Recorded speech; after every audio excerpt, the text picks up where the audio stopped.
Hi, my dear student. Good afternoon to all, and welcome to my YouTube channel AL Classes. This is Amresh sir of your English teacher. I think ତୁମେମାନେ ସମସ୍ତେ ଭଲରେ ଥିବ ଏବଂ ତୁମର ପଢ଼ାପଢ଼ି ପ୍ରତି ସଜାଗ ରହୁଥିବ ଏବଂ ତାକୁ କଣ୍ଟିନ୍ୟୁ ରଖୁଥିବ।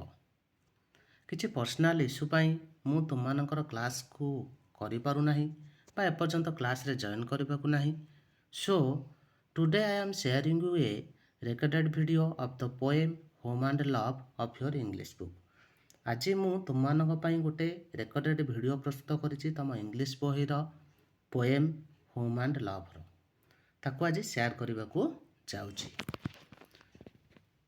ତ ସେ କୌଣସି ବିଷୟ ପଢ଼ିବା ପୂର୍ବରୁ ବା ଇଂଲିଶର କୌଣସି ଟପିକ୍ କି ପଢ଼ିବା ପୂର୍ବରୁ ତାର ସମସ୍ତ ୱାର୍ଡ଼ସ୍, ଅପୋଜିଟ୍ ୱାର୍ଡ଼ସ୍, ବିପରୀତ ଶବ୍ଦ, ଫ୍ରେଜେସ୍, ଖଣ୍ଡବାକ୍ୟ, ସିମିଲାର ୱାର୍ଡ଼ସ୍ ବା ଯାହାକୁ ଆମେ ସିନୋନିମ୍ କହୁଛେ ପ୍ରତିଶବ୍ଦ ଏବଂ ପ୍ରତ୍ୟେକ କି ପଏଣ୍ଟକୁ ମନେ ରଖିବାକୁ ପଡ଼ିବ। ଅର୍ଥାତ୍ ଆମେ ଲର୍ଣ୍ଣିଂ ଆଉ ରିଟର୍ଣ୍ଣିଂକୁ ଧ୍ୟାନ ଦେବା ଉଚିତ। ଖାଲି ଇଂଲିଶ କଥା ନୁହେଁ, ଯେକୌଣସି ଟପିକ୍କୁ ଆମେ ପଢ଼ିବା ପ୍ରତ୍ୟେକ ବିଷୟକୁ ଆମେ ଲର୍ଣ୍ଣିଂ କରିବା ସହିତ ରିଟର୍ଣ୍ଣିଂ ମଧ୍ୟ କରିବାକୁ ପଡ଼ିବ। ଅର୍ଥାତ୍ ଶିଖିବାକୁ ପଡ଼ିବ ଏବଂ ତାକୁ ବଜାୟ ରଖିବାକୁ ପଡ଼ିବ, ଧରି ରଖିବାକୁ ପଡ଼ିବ। କେବେ ବି ଅଧା ରାସ୍ତାରେ ଛାଡ଼ିକି ଯିବାନି, ତାହେଲେ ଯାଇ ଆମକୁ ସକ୍ସେସ୍ ମିଳିବ। ତେଣୁ ସଫଳତାର ମୂଳମନ୍ତ୍ର ହେଉଛି ପ୍ରାକ୍ଟିସ୍, ରିଭିଜନ୍। କୁହାଯାଏ ପ୍ରାକ୍ଟିସ୍ ମେକ୍ସ ମ୍ୟାନ୍ ପରଫେକ୍ଟ। ତେଣୁ ସଫଳତା ପାଇବାକୁ ହେଲେ ଆମକୁ କନସିଷ୍ଟେନ୍ସି ରଖିବାକୁ ପଡ଼ିବ। ଅର୍ଥାତ୍ ସବୁଦିନ ପଢ଼ିବାକୁ ପଡ଼ିବ, ବାରମ୍ବାର ପଢ଼ିବାକୁ ପଡ଼ିବ, ତାହେଲେ ଯାଇ ଆମେ ସଫଳତା ପାଇପାରିବା। ହାର୍ଡ଼ୱାର୍କ କରିବାକୁ ପଡ଼ିବ। ଚलो ଠିକ୍ ଅଛି, ଏବେ ଆମେ ତୁମର ହୋମ୍ ଆଣ୍ଡ ଲଭ୍ ଏହି ପୋଏମ୍ଟିକୁ ପଢ଼ିବା। ହୋମ୍ ଆଣ୍ଡ ଲଭ୍, ଯେଉଁଟାକି ତୁମର ପ୍ରଥମ ପୋଏମ୍ ଚାପ୍ଟର ନମ୍ବର 6ରେ ଉଲ୍ଲେଖ ଅଛି। ତ ଏଇ ବିଷୟ ପଢ଼ିବା ପୂର୍ବରୁ ଆମେ ଟିକେ କବି ପରିଚୟ ବିଷୟରେ ଜାଣିବା। ଅର୍ଥାତ୍ ଏବାଉଟ୍ ଦ ପୋଏଟ୍ କିଏ। ଆମେ ଜାଣିଛେ ଯେ ଏଇ ହୋମ୍ ଆଣ୍ଡ ଲଭ୍ ବା ଘର ଓ ପ୍ରେମ, ତାର ଲେଖକ ହେଉଛନ୍ତି ରବର୍ଟ ୱିଲିୟମ୍ ସର୍ଭିସ୍, ଯାହାକୁ ଆମେ ସର୍ଟଲି RW ସର୍ଭିସ୍ ବୋଲି କହୁଛେ। ଏବଂ ସେ 1874 ମସିହାରେ ଜନ୍ମଗ୍ରହଣ କରି 1958ରେ ମୃତ୍ୟୁବରଣ କରିଥିଲେ ଏବଂ ପ୍ରିଷ୍ଟନ ସହର, ଇଂଲଣ୍ଡର ପ୍ରିଷ୍ଟନ ସହରରେ ସେ ଜନ୍ମଗ୍ରହଣ କରିଥିଲେ। ଗୋଟେ ମହାନ ଲେଖକ ଇଏ, ଯିଏକି ଇମ୍ପୋର୍ଟାନ୍ସ ଦେଇଛନ୍ତି, ଗୁରୁତ୍ୱ ଦେଇଛନ୍ତି ଏହି ବିଷୟରେ ବା ଏହି ଟପିକ୍ଟିରେ ଘର ଓ ପ୍ରେମକୁ ନେଇ। କିଭଳି ଗୋଟେ ଘର ଓ ପ୍ରେମ ବିନା କୌଣସି ମାନବ ଜଗତ ବା କୌଣସି ଜୀବନ ସମ୍ଭବ ନୁହେଁ। ଅର୍ଥାତ୍ ସମାଜରେ ଗୋଟେ ଲୋକଟିଏ ଚଳିବାକୁ ହେଲେ ତାର ଗୋଟେ ହୋମ୍ ଦରକାର ଏବଂ ହୋମ୍ ଥିଲେ ମଧ୍ୟ ଭଲ ପାଇବା ମଧ୍ୟ ନିହାତି ଦରକାର। କିଭଳି ଭଲ ପାଇବା ଦରକାର ନା, ଏଠି ଦେଖ ତିନୋଟି ୱାର୍ଡ଼ର କମ୍ବିନେସନ୍ ମୁଁ ରଖିଛି। Home, family, love. ଗୋଟେ ହୋମ୍, ଦେଖ ଗୋଟେ ହୋମ୍, ଫ୍ୟାମିଲି ଆଉ ଗୋଟେ ଲଭ୍। ଅର୍ଥାତ୍ ଏକ ପରିବାର ବା କୌଣସି ସମାଜରେ କୌଣସି ଲୋକଟିଏ ସୁଖ ଶାନ୍ତିରେ ରହିବା ପାଇଁ ହେଲେ ତାକୁ ନିହାତି ଗୋଟିଏ ଘରଟିଏ ଦରକାର। ତା ସହିତ ସେଇ ଘରେ କିଛି ଫ୍ୟାମିଲି ମଧ୍ୟ ରହିବା ଦରକାର ଏବଂ ସେଇ ଫ୍ୟାମିଲି ମଧ୍ୟରେ ଲଭ୍ ମଧ୍ୟ ନିହାତି ଦରକାର। ସେୟା ନା ନାହିଁ? ଆମେ ସମସ୍ତେ ଗୋଟେ ସମାଜରେ ରହୁଛେ ଏବଂ ସେହି ସମାଜରେ ଆମର ଗୋଟେ ଫ୍ୟାମିଲି ଅଛି ଏବଂ ସେଇ ଫ୍ୟାମିଲିରେ ସମସ୍ତ ମେମ୍ବର ବା ସମସ୍ତ ସଦସ୍ୟ ସମସ୍ତଙ୍କ ପ୍ରତି କ'ଣ ରହିଛି? ଭଲ ପାଇବା ରହିଛି। ତାହେଲେ ଯାଇ ଗୋଟେ ଫ୍ୟାମିଲି ଆରାମସେ ରହିପାରୁଛି।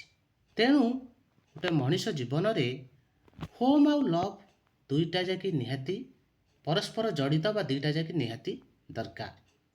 ହୋମ୍ ଯିଏକି ଆମକୁ ବା ଯାହାକୁ ଆମେ କହୁଛେ ଘର ଆମକୁ ଆଶ୍ରୟ ଦିଏ, ଆରାମ ଦିଏ, ଶାନ୍ତି ଦିଏ ଏବଂ ଭଲ ପାଇବା ବା ପ୍ରେମ ଆମକୁ ପ୍ରେମ ଶିଖାଏ ବା ଆମକୁ ଭାବନାତ୍ମକ ଦୁନିଆକୁ ଟାଣି ନିଏ।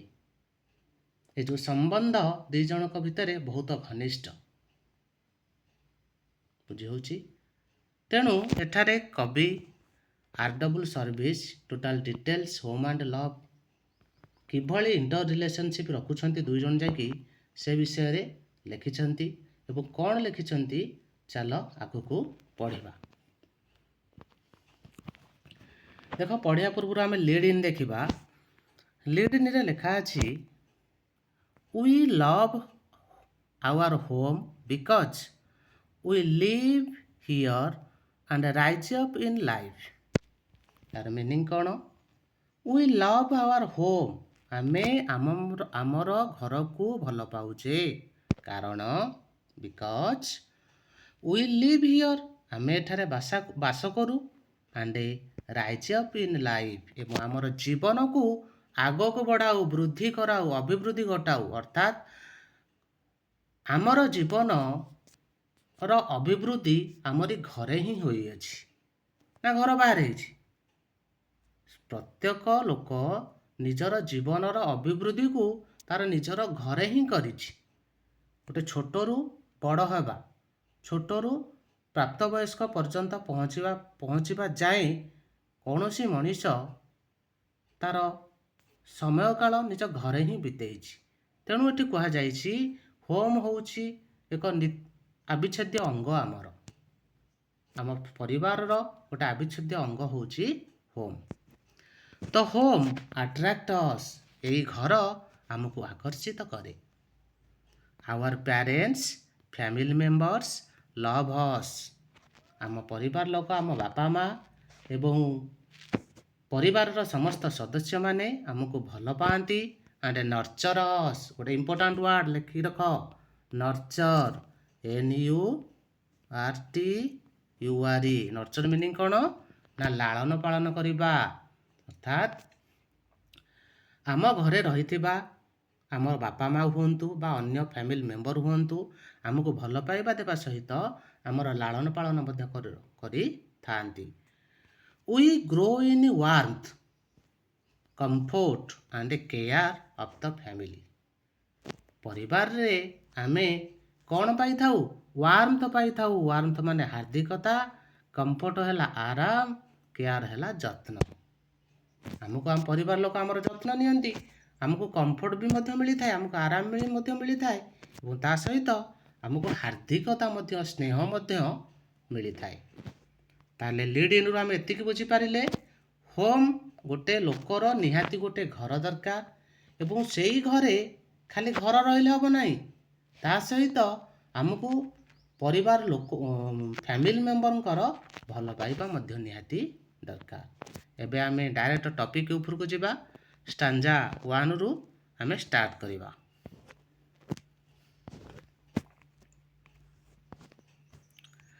ଦେଖ, ଷ୍ଟାଞ୍ଜା 1 ବର୍ତ୍ତମାନ ମୁଁ ପଢ଼ିବାକୁ ଯାଉଛି।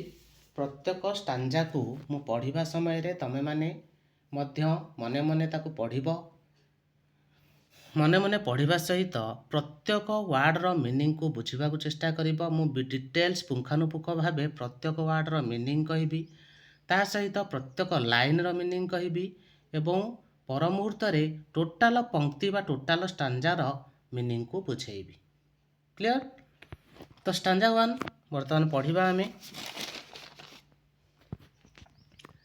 Just home and love, the words are small, 4 little letters unto each, and yet you will not find in all the wide and gracious range of speech, two more so tenderly complete. When angels talk in the above, I am sure they have no more sweet no words more sweet than home and love. देखिबा आमे गोटे गोटे line गोटे गोटे point को बुझिबा। तो प्रथम line रे लिखा अछि just home and love the words are small. एठी कहवा कथा केवल घर ओ प्रेम। द वर्ड्स आर स्मॉल यही शब्द गुड़िक छोट अटे क्षुद्र अटे। Four little letters unto each एवं प्रत्येक शब्द 4 अक्षर विशिष्ट। एंड येट एवं तथापि you will not find in all 4 अक्षर विशिष्ट हेले मध्य यही शब्दटी क्षुद्र हेले मध्य तथापि तुमे माने याहाकु सहजरे पाइबो नाही। ये समस्त को तुमे माने सहजरे खोजी पाइबो नाही बा एकाठी पाई परिबो नाही। The wide and gracious range of speech यही जो दुईटी शब्द ये एमानकर अर्थ बुझिबाकू हेले कौन ना द वाइड प्रशस्त अटंती ये and gracious range of speech एवं ये दुईटी ग्रेसियस ग्रेसियस मीनिंग कौन ना स्वीट मधुर माधुर्यमय अटे। अर्थात होम एंड लव दुईटी शब्द क्षुद्र शब्द हेले मध्य बा 4 अक्षर विशिष्ट हेले मध्य यार अर्थ बहुत महान। यह प्रशस्त अटे माधुर्यमय अटे सुंदर अटे यह विस्तारित अटे।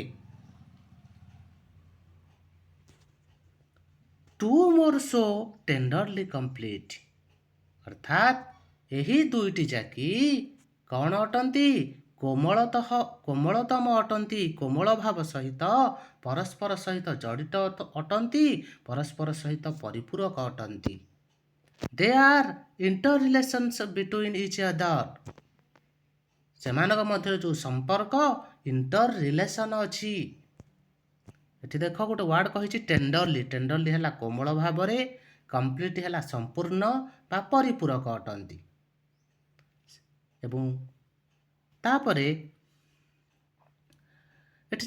एठी कवि कौन कहिले ना कवि R.W. सर्विसिंग को रॉबर्ट विलियम सर्विसिंग को कहवा अनुसार होम एंड लव घर और प्रेम 4 अक्षर विशिष्ट हेले मध्य एगुड़िक क्षुद्र हेले शब्द रे क्षुद्र हेले मध्य यार विशेषत्व बहुत महान यह विस्तार अटे यह प्रशस्त अटे एवं यह माधुर्यमय अटे बहुत सुंदर अटे बहुत यार बाणी बहुत सुमधुर अटे एवं दुहे completely inter relationship to each other अटंती दुहंकर घनिष्ठता बहुत अधिक जहाकू कि नेक्स्ट देखिबा when angels talk in heaven एभव जेतेबेले परिगण आकाश रे रही स्वर्ग रे रही कथा हुअंती आई एम श्योर मु निश्चित कवि कहउचंती R.W. सर्विस मु निश्चित जे they have no words more sweet जे सेमानक पाखरे अन्य कौनसी शब्द नाही अन्य कौनसी अधिक मीठा मीठा शब्द नाही काहाठारू होम एंड लव ठारू ध्यान होम एंड लव घर ओ प्रेम यही दुईटी माधुर्यमय मधुरतम शब्द ठारू अन्य कौनसी शब्द नाही तांको बा अन्य कौनसी बाणी नाही सेमाने कथा होउछंती ताले सेमाने को विषय कथा होउछंती केवल होम एंड लव विषय रे घर ओ प्रेम विषय रे ताले जीवन रे बा दुनिया रे सबुठारू इंपोर्टेंट थिंग्स बा कंप्लीटली टेंडरली वर्ड्स किए टेंडरली थिंग्स किए ना होम एंड लव सबुठु जे कि मोर सिंपली स्वीट अटे मीठा मीठा शब्द अटे मीठा मीठा जिनिस अटे जहाकू कि पाइबा पाई समस्तंकर इच्छुक। तो बुझीला बोला स्टांजा 1 क्लियर। ଏବେ ଯିବା ଷ୍ଟାଞ୍ଜା 2 କୁ। ହଁ, ଷ୍ଟାଞ୍ଜା 1 ଯେଉଁ ବୁଝେଇଲି ୟାକୁ ଭଲ ଭାବେ ନିଜେ ପଢ଼ିବ, ପଢ଼ିକି ଟ୍ରାଏ କର ନିଜେ ବୁଝିବାକୁ ଏବଂ